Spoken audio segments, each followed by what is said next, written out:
এক ভোরবেলা চীন ভারতকে যুদ্ধ ঘোষণা করে। মিসাইল ছোড়া হয়, যুদ্ধজাহাজ আর এআই ফাইটার জেট আকাশে ওঠে। কিন্তু ঠিক তখনই ঘটে যায় অবিশ্বাস্য এক বিপর্যয়।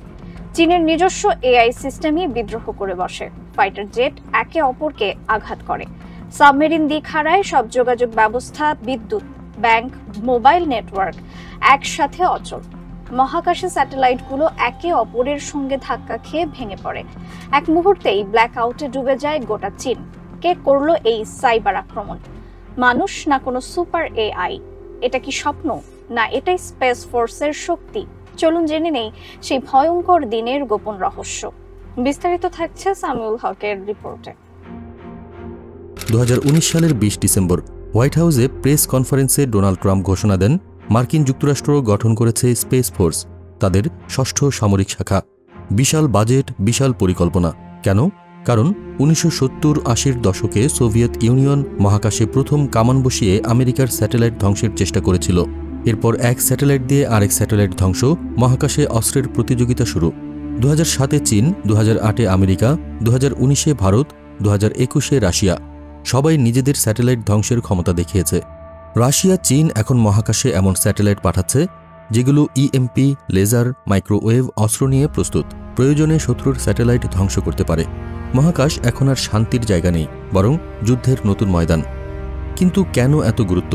কারণ স্যাটেলাইট ছাড়া আধুনিক যুদ্ধ অন্ধ। সেনাদের কমান্ড, ড্রোন গাইডেন্স, এয়ার স্পেসে রাডার, ব্যাকআপ কমিউনিকেশন সবই স্যাটেলাইট নির্ভর। স্যাটেলাইট ধ্বংস হলে সেনাবাহিনী অন্ধ, ড্রোন পড়ে যাবে, কমিউনিকেশন ভেঙে পড়বে। 2011 সালে পাকিস্তানে ওসামা বিন লাদেন হত্যার সময়ও মার্কিন সেনারা স্যাটেলাইট কমিউনিকেশনের ওপর নির্ভর করেছিল। স্যাটেলাইট ছাড়া শুধু যুদ্ধ নয়, সাধারণ জীবনও থমকে যাবে।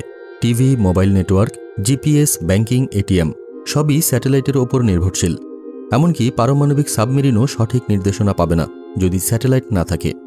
মহাকাশে অস্ত্র প্রতিযোগিতা ঠেকাতে 1967 সালের আউটার স্পেস ট্রিটি থাকলেও তা শুধু পারমাণবিক অস্ত্রের ওপর সীমাবদ্ধ।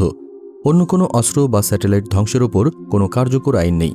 এদিকে চীন, রাশিয়া যৌথভাবে মহাকাশে ব্যালিস্টিক মিসাইল ইন্টারসেপশন সিস্টেম তৈরি করছে, যা ভারতের জন্য বড় হুমকি।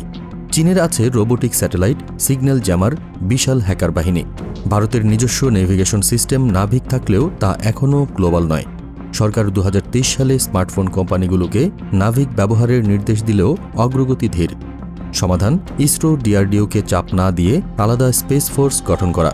স্পেস ফোর্স থাকলে চীনের কাছে সরাসরি বার্তা যাবে, ভারত প্রস্তুত।